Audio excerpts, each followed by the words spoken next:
너희를 위하여 더 유익하리라. 아멘. 오늘 2024년 12월 29일 마지막 주, 그렇죠?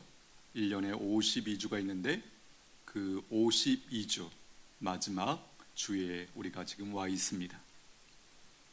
한 해의 마지막 날이 있듯이 우리 인생에도 마지막 날이 있습니다. 마지막이라고 하는 이 단어가 더 크게 다가오는 그런 시점에 우리가 와 있습니다. 한 해의 마지막, 어떤 의미가 있는 것일까요? 이 질문을 가지고 묵상하는 중에 이런 생각이 듭니다. 한 해의 마지막을 우리에게 매년 허락하시는 것은 인생의 마지막을 준비하는 일종의 예행 연습이 아닐까. 한 해의 마지막을 경험합니다.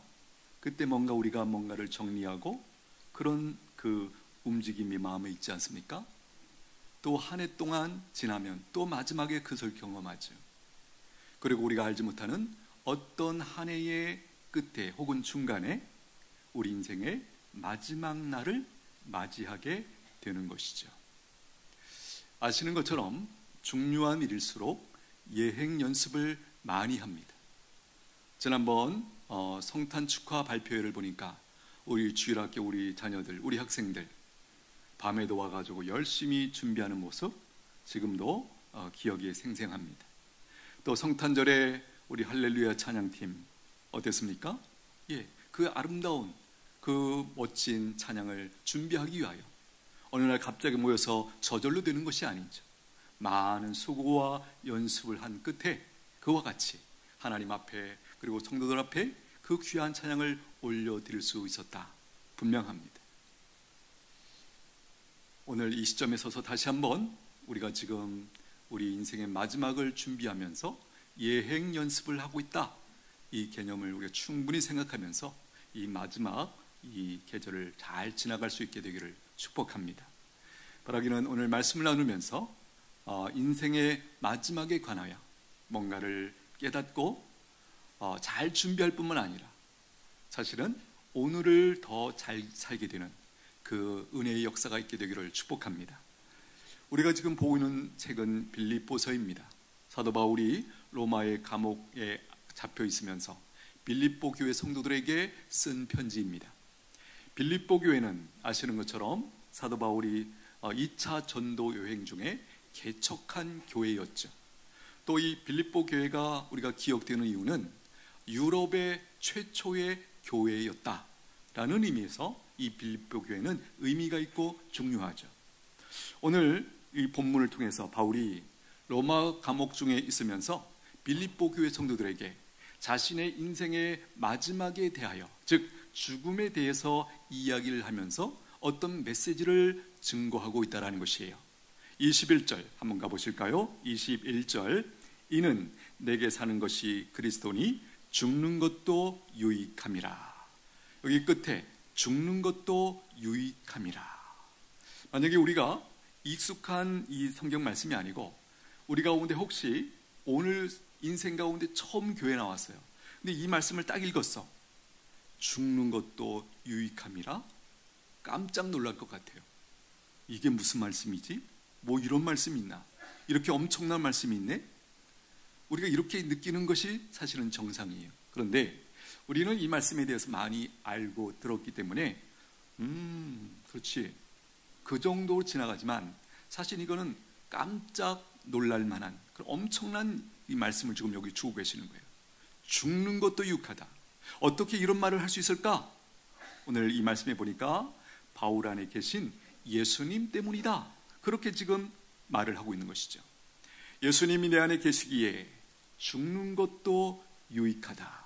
왜입니까? 1차적으로 우리에게 깨달아지는 것은 죽으면 내 안에 계신 예수님 때문에, 그리고 예수님과 함께 천국에 들어가기 때문에. 그렇죠?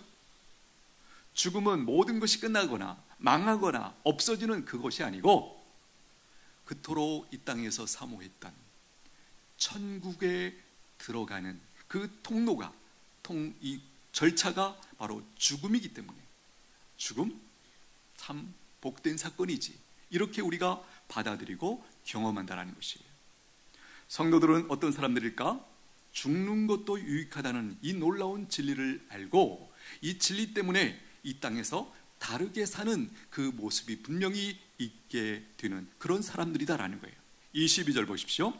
그러나 만일 육신으로 사는 이것이 내 일의 열매일진데 무엇을 택해야 할는지 나는 알지 못하노라.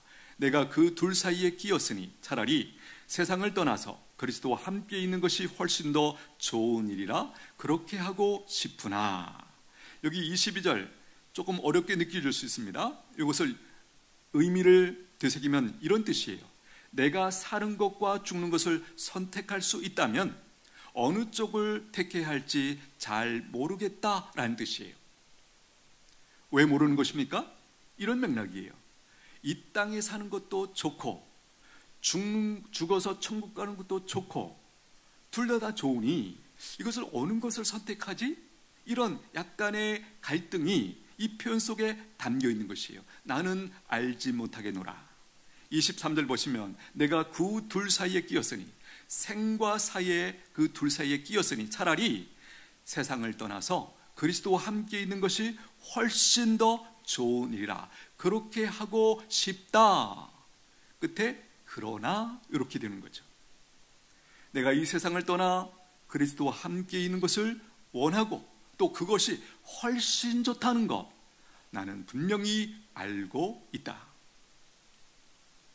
여기서 우리가 알게 되는 건 무엇입니까? 사도 바울의 속마음이 무엇인지 발견합니다. 방금 앞에서는 여기 사는 것도 좋고 죽는 것도 좋다고 했지만 사실 더 깊은 속마음의 내용은 뭐예요? 이 세상을 떠나서 그리스도와 함께 있는 것을 원하고 그것이 훨씬 더 좋다는 것을 저는 알고 있습니다. 그 얘기를 지금 하고 있죠. 24절 보십시오. 내가 육신으로 있는 것이 너희를 위하여 더 유익하리라. 왜 23절에서 그러나 라는 말을 붙였는가? 바로 이 내용이 마음에 걸려서예요. 내가 육신으로 있는 것이 이 땅에 더 사는 것이 너희를 위하여 더 유익하리라. 앞에서도 말씀드렸지만 빌립보 교회 성도들은 바울에게 어떤 존재입니까? 영적인 자녀들이죠. 복음으로 낳은 자녀들이 빌립보 교회 성도들이에요. 영적인 자녀들인 이 빌립보 교회 성도들의 유익을 생각하면 내가 죽지 않고 이 세상에 더 있어야겠다. 그 선택을 하게 된다. 그쪽으로 마음이 더 기운다. 내 속마음은 빨리 떠나서 죽어서 천국에 가는 것이지만 너희를 생각하니까 내가 여기에 더 머무는 것이 필요하겠다. 이렇게 지금 이야기하고 있는 것이죠. 우리도 부모로서 이런 마음 있지 않습니까? 내가 부모로서 자녀들에게 유익을 줄 수 있는 것이 많이 있을 때, 예를 들면 내가 건강도 좋고, 그렇죠? 뭐 부유 물질적으로도 여유가 있고, 그래서 우리 사랑하는 자녀들을 위해서 더 해줄 수 있는 것들이 굉장히 많아요. 그런데 우리가 갑작스럽게 어떤 상황 때문에 죽게 될 때 우리의 마음이 어떠합니까? 안타깝죠, 그렇죠? 아쉽고.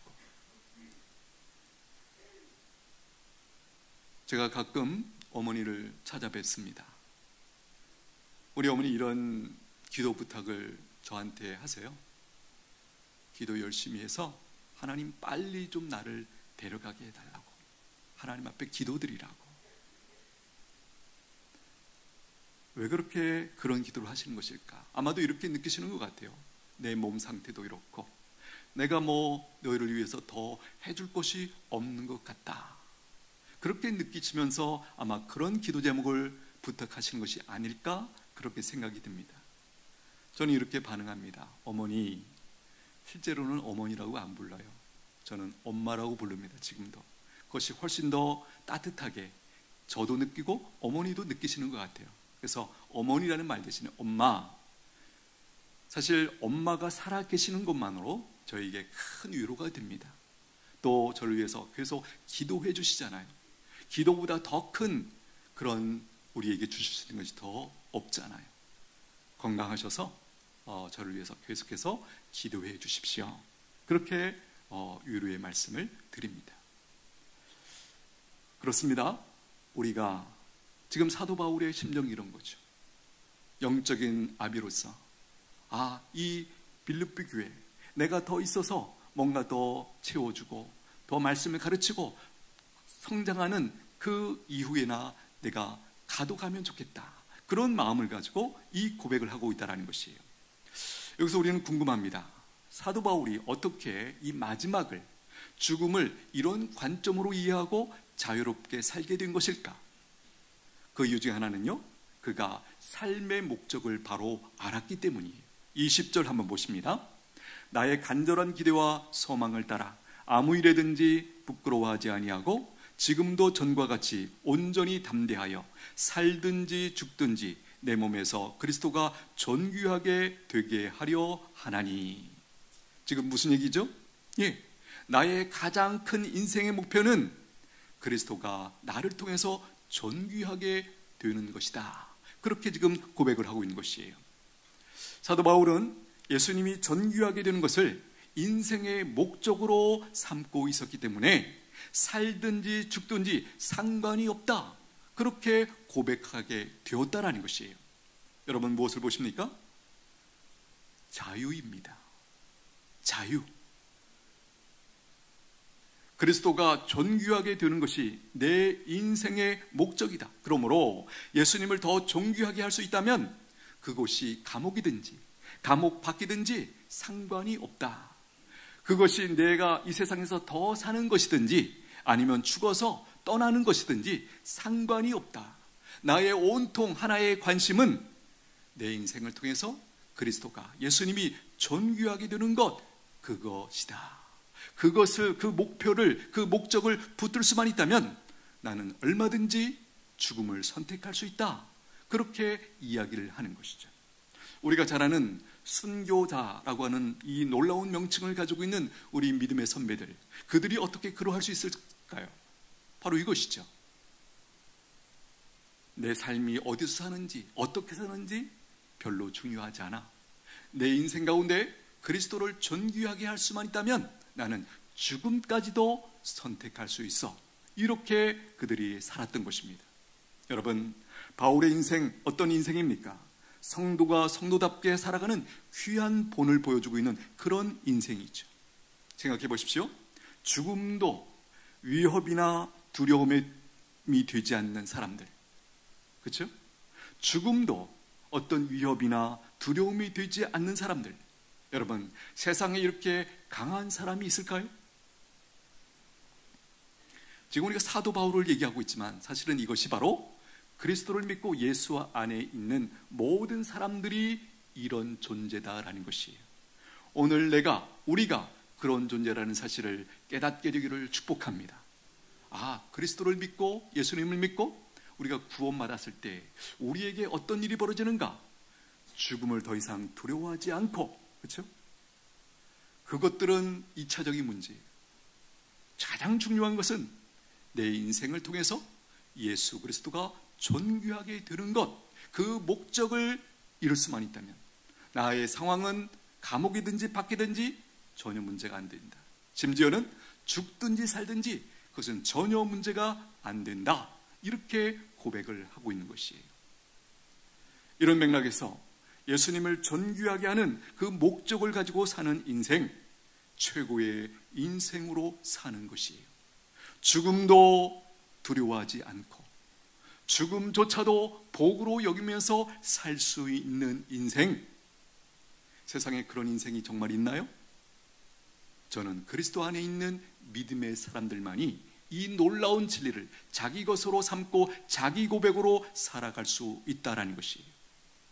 예수님을 존귀하게 하는 그 목적을 붙들면 여러분, 내 인생 바뀝니다. 존귀하게 됩니다. 할렐루야. 구원받은 성도들에게 죽음이라는 것은 무엇입니까?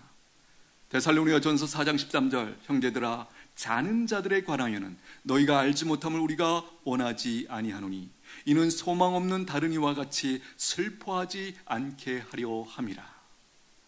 이 부분도 참 놀라운 것이에요. 여러분, 성경은 예수님 안에 있는 사람들의 죽음을 죽음이라고 말하지 않습니다. 잠시 자고 있다, 이렇게 표현한다는 거예요. 우리가 잘 아는 것처럼 잔다라는 것은 뭘 전제로 하는 말이죠?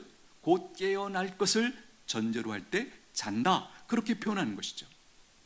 이 땅에서 성도들이 이 땅에서의 마지막 시간, 우리가 보통 죽음이라고 말하는 것은, 성경은, 하나님은 뭐라고 말씀하시는가?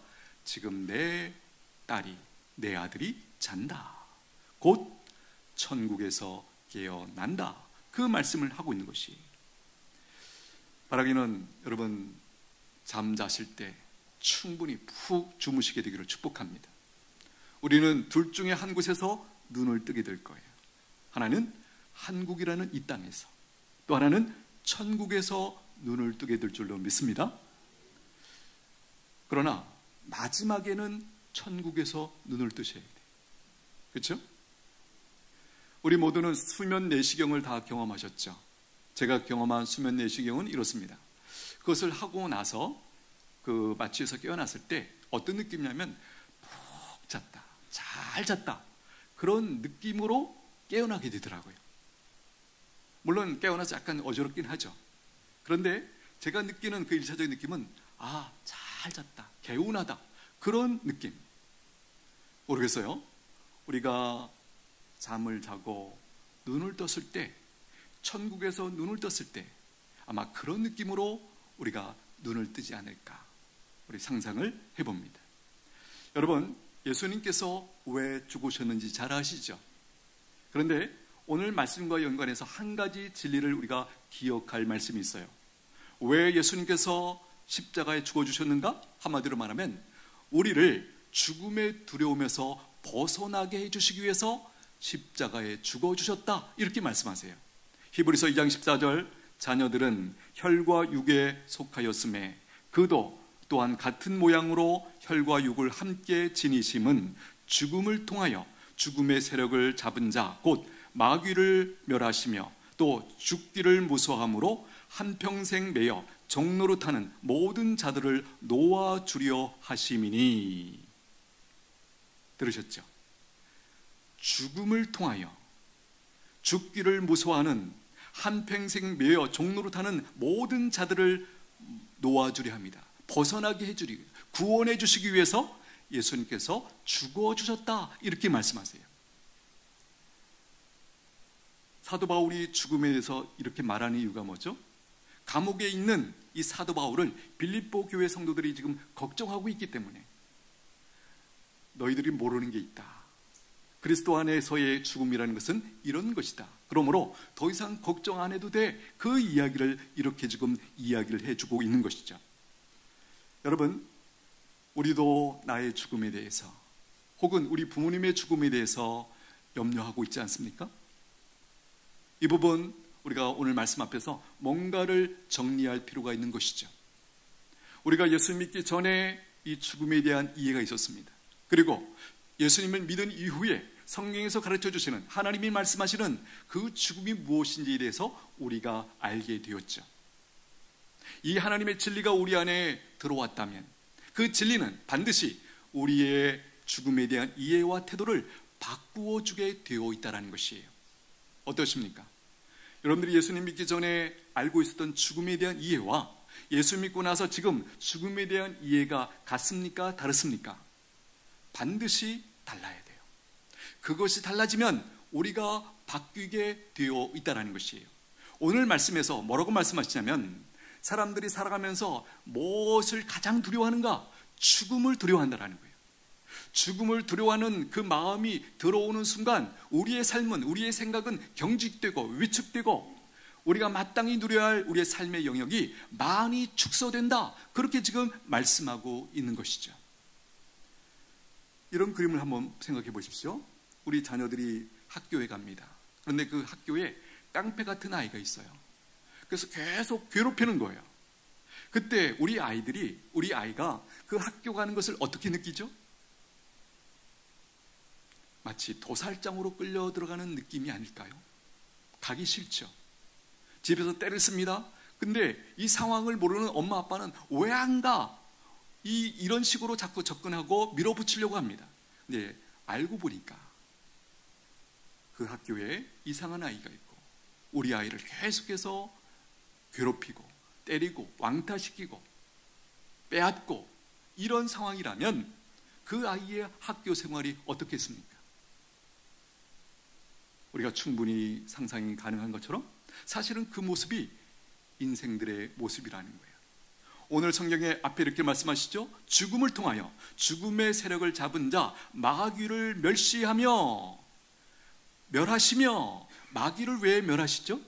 이 마귀가 마치 우리 아이의 학교에서 아이를 괴롭히는 그 깡패와 같은 아이와 같은 역할을 하고 있는 존재가 성경은 마귀다라는 것이에요. 그래서 예수님의 죽음을 통하여 그 마귀를 멸함으로 죽기를 무서워하는 사람들을 건져주시는, 거기서 벗어나게 해주시는 그 은혜를 베풀어 주시기 위하여 예수님이 죽어주셨다, 이렇게 말씀하고 있는 것이에요.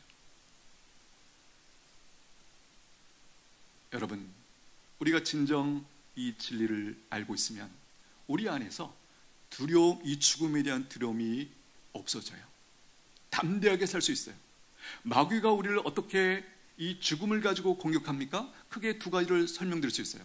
하나는 어떤 상황을 놓고 내가 시키는 대로 안 하면 죽어, 죽음이야, 이렇게 협박으로 접근하고, 또 하나는 이런 쪽이에요.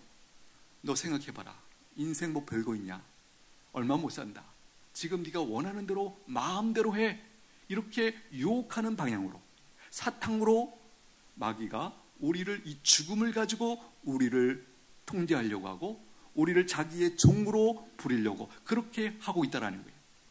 예수님의 이 말씀, 죽기를 무서워함으로 한평생에 매여 종노릇하는 모든 자들,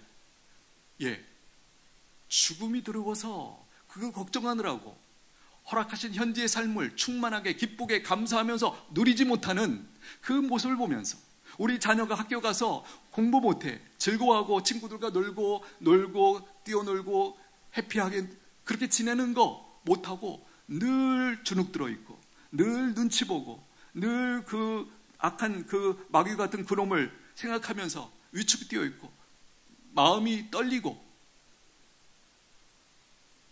그 아이의 모습, 이 땅을 살고 있는 모든 사람들의 모습이다라는 것이에요. 오늘 이 자리에 계신 여러분은 죽음에 대해서 어떻게 지금 여기고 계십니까?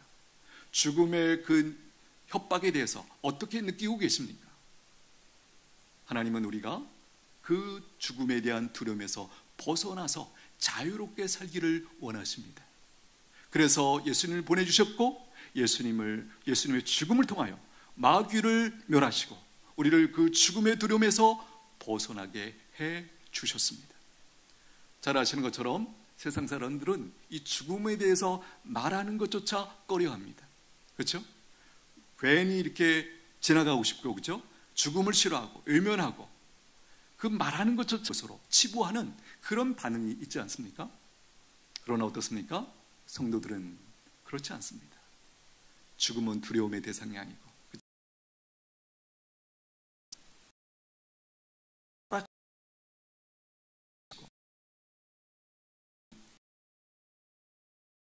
그 통로라는 사실을 알기 때문에 더 이상 죽음은 우리가 멀리하거나 외면하거나 쉬쉬해야 할 그런 내용이 아니라는 거예요.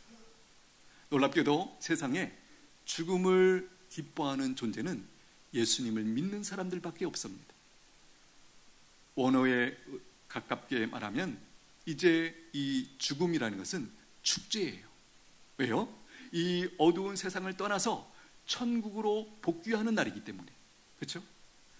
만물이 주에게서 나오고 주로 말미암고 주에게로 돌아갑니다. 그 돌아가는 날, 하나님을 모르는 백성들은, 천국을 모르는 백성들은 그것이 끝이다, 두렵다, 무섭다, 이렇게 반응한다면, 우리는 그게 아니고, 감사합니다, 하나님 제게 이 죽음을 허락해 주셔서 천국으로 복귀할 수 있는 이 은혜를 베풀어 주셨습니다, 이 고백을 가지고 사는 사람들이라는 거예요. 여러분 생각해 보십시오. 이 세상에 사람들이 가장 무서워하는 그 대적이 있다면 그것이 바로 죽음인데, 죽음을 우리가 두려워하지 않게 되었다. 그럼 어떻게 되는 거죠? 이 세상에 두려워할 것이 아무것도 없는 진정한 자유인으로 살게 되었다라는 것이에요. 이 일이 오늘 우리에게 예수 믿을 때 일어났다는 사실을 믿으시게 되기를 축복합니다. 이거 믿는 거예요. 다시 한번 도전드립니다. 죽음 때문에 마귀가 너 내가 시키는 대로 안 하면 죽어, 이렇게 위협하거나 유혹하죠. 인생 얼마 안 남았는데 네가 원하는 대로 마음껏 살아, 즐겨, 곧 죽어, 시간 없어, 이렇게 우리를 유혹하는 것, 여러분 분별하시고 승리하시게 되기를 축복합니다. 죽음 이유를 알고 이 땅에 사는 것도 좋고 죽는 것도 좋다는 것을 알고 있는 사람들, 속마음은 뭐죠? 빨리 천국 가는 것이 가장 좋다는 것을 알고 있는 사람들에게 나타나는 특징, 이렇게 정리합니다. 첫째는 자유함과 담대함 가운데 두려움이 없이 살게 된다는 거예요. 우리로 가장 큰 대적, 죽음을 두려워하지 않는 인생 만드셔서 이 땅에서 마음껏 감사하면서 충만하게 누리도록 우리를 이렇게 복되게 하시기 위하여 예수님이 죽어주셨다, 잊지 않게 되기를 축복합니다. 또 하나는 현재 있는 곳에서, 하나님께서 우리를 두신 그곳에서 삶의 소중함을 더 느끼고, 그렇죠? 죽음 마지막이라는 것을 알기 때문에 이 땅에서의 그 아쉬움을 우리가 마음에 새기면서 허락하신 이 땅에서 삶을 더 소중하게 귀하게 여기면서 최선을 다하면서 즐기면서 감사하면서 살아야겠구나, 이게 죽음을 두려워하지 않는 성도들이 가지고 있는 삶에 대한 이해이고 태도다라는 것이에요. 지난 추석 명절에 부모님 묘지에 다 다녀오셨죠? 비석도 보셨을 거예요. 뒤에 보시면 생년월일과 사년월일이 같이 있죠. 생년월일과 사년월일 사이에 무엇이 있습니까? 줄 하나가 그어져 있습니다. 그게 인생이죠. 여러분, 우리가 생각하는 것보다 훨씬 인생은 짧은 것입니다. 바라기는 마지막을 준비하는 것이 두렵고 슬픈 일이 아니라 기대할 수 있고 기대해야 하는 놀라운 복이라는 사실을 깨닫고 누리실 수 있게 되기를 축복합니다. 죽음에 대한 이런 성경적인 바른 이해가 들어오면 현재의 삶을 어떻게 느껴요? 더 크게 소중하게 느끼고 감사하게 느끼고, 이 땅에서 하나님 앞에서 충만하게 아름답게 멋지게 그렇게 살아드려야지 라고 하는 그 거룩한 열정이 우리 안에 들어오게 되어 있습니다.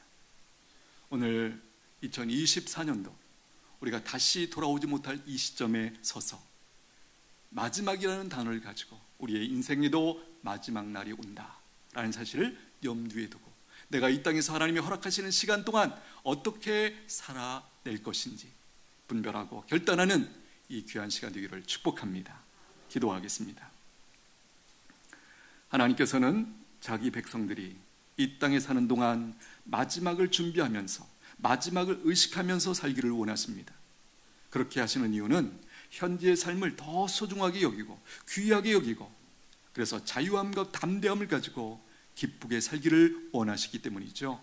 이렇게 기도하면 좋겠습니다. 하나님 아버지, 이 땅에 사는 동안 마지막을 준비하면서 의식하면서 살게 하여 주옵소서. 현재의 삶을 더 소중하게 느끼고 충만하게 살아가는 저희들 되게 해주시고, 마귀가 우리를 협박할 때 혹은 유혹할 때 그 죽음에 대해서 두려워하지 않고 당당하게 담대하게 살아가는 저희들 되게 하여 주옵소서. 우리의 모든 선택이 예수님을 더 존귀하게 하는 그 선택을 하며 살아가는 인생 되게 하여 주옵소서. 우리 잠시 한번 같이 기도합니다. 하나님 아버지, 감사합니다. 저희들의 신분, 저희들의 위치가 오늘 다시 한번 그리스도 안에 있다는 사실을 확인할 수 있는 기회 주셔서 감사합니다. 그리스도 안에 있다라는 이 사실이 우리에게 어떤 의미인지, 이 세상에 가장 두려운 죽음조차도 두려워하지 않고 살아갈 수 있는 이 놀라운 은혜 주신 것 저희가 믿음으로 받고 누리기를 원합니다. 아직도 우리 안에 두려움에 대한, 죽음에 대한 두려움이 있습니다. 유혹이 있습니다. 불쌍히 여겨주시고 바르게 정리하고 결단하고 하나님 앞에 바르게 분명히 서는 저희들 모두가 되도록 은총을 베풀어 주옵소서. 예수님의 이름으로 기도하옵나이다. 아멘.